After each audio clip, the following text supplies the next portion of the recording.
Steve here. I'm a member on riverdavesplace.com, aka player, aka too forceful.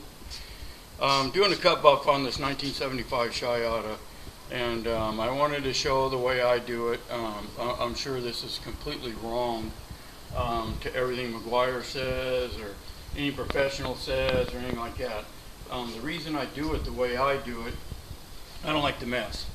I don't like color sanding an old Survivor boat like this, because if you see this orange has made it since 1975, and sanding a big layer of it off and then trying to polish that down is going to just take it down way too far. Then you start getting clouding, the white showing through the gel coat. Also, the same with this wood grain. This wood grain is pristine. It's a Survivor, like I said. I don't want to destroy the boat just trying to make it shiny. The product I'm using is this McGuire's. As you can see, it's an extra heavy cut. Okay, and the stuff I use this. This is just a regular spray bottle of water, dry terry cloth, microfiber, and I have a bucket of water and a wet terry cloth towel. Whenever I start a project like this, I like to completely wash the boat with Dawn real heavy, get all the old wax off the boat, make sure it's clean. That's the biggest problem you're going to have with buffing is hitchhikers. That's hunks of sand, dirt, piece of metal, shaving or something, getting in your buffer and putting big swirl marks that are cut too deep to even polish out. So I've already cut buffed this, so you're not going to see the true results in this video, but you'll see the technique. When I come here, the first thing I do when I start a section is I take the damp terry cloth and I make sure there's nothing on there. Okay. The other thing I want you to notice, I've been cutting with this, how clean this wheel is. This keeps the wheel clean, this process I do. Okay. I take and put a liberal amount on there. Okay. And that's to do about a 2.5 foot, 3 foot square.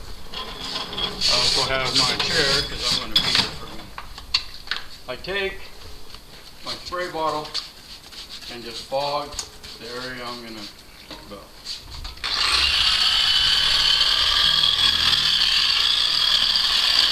Spreading the compound evenly first out. The damp area makes it uniform. Lubricate. And as you can see, the orange tint that starts coming out, that it's already cutting in.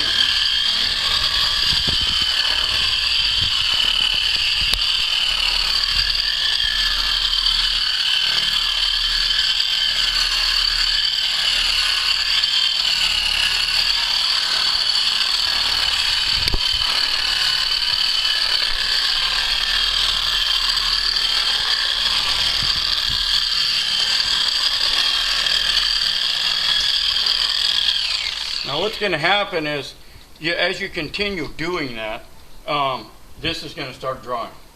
When this starts drying, it starts putting clumps on the pad. Now you're just moving clumps around and it's not really cutting like it should. Okay. I usually don't stop and let it dry. I'm purposely doing that because of trying to shorten up this video. Okay. So now as you see, it's still damp. But the compound is leaving the boat.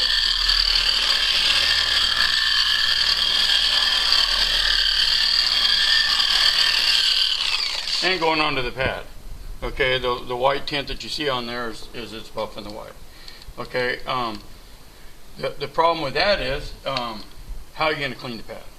Okay, and how do you make sure that you're using this the most you can? So when that section dries, I wet it again. And you can see the compound is going back on the boat.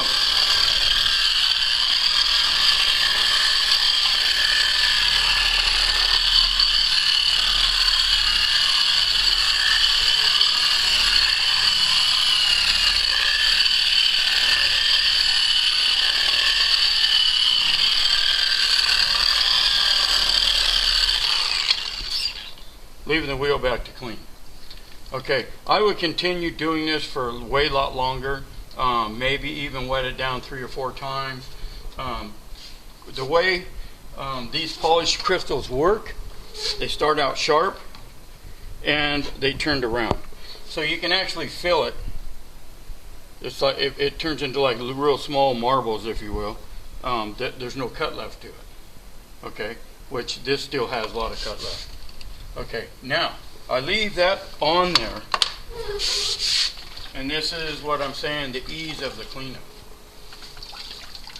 I take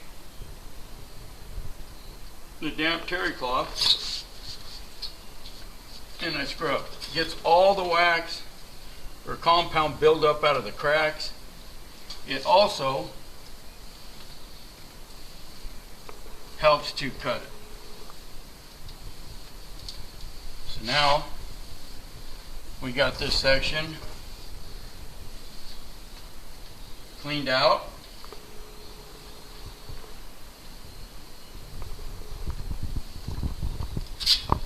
Now this will dry to a real light white haze, and it comes off really easy. You just let this dry till it hazes off. Depending on what stage I'm at, okay, when I'm in polish, all I use is a microfiber. Okay, when I'm in cut, I'll usually just use the terry cloth. Terry cloth wipes it right off. And as you can see, there's no mess. I don't have compound all over all my other cars. I don't have it all over my yard. I don't have a big mess on the boat. I don't have to redo my interior. None of that. Okay. Like I say, this is still at a cut stage. This boat was really bad oxidized and scratched up when I got it. I've went around the boat, starting with this, and then I'll do the next stage that I do is a 2-0 cut, and then I'll end up with a finesse polish or something in the end. In the end, the boat will shine like candy. This boat's really going to come out nice. It's a real easy process. If you do it the way I do, I use the McGuire's. I've had this buffer forever, and the cut pad. If you do it this way, you won't have big digs that you'll get by leaving the compound dry on here. It never burns nothing up, and you know the good thing, like say with these, you can buff right over the top. Anything that's on there, right over the stickers, whatever, and it's safe. Trying that with a orbital polisher, you burn the sticker off of it, you'll rip off, you'll grab a hold of, rip off the little hooks, whatever, and at the same time, you end up doing it this way. With the end results, it takes a little more time, better in my opinion than sanding this old boat. Sanding this old boat would take too much of this orange gel off. Anyway, that's the way I do it. It works every time for me. I've never had a problem doing it this way. I thought I'd share it with the members, other people that have these older boats that want to make them look good. Like everybody, you know, you want your boat to shine. So, anyways, thanks for looking.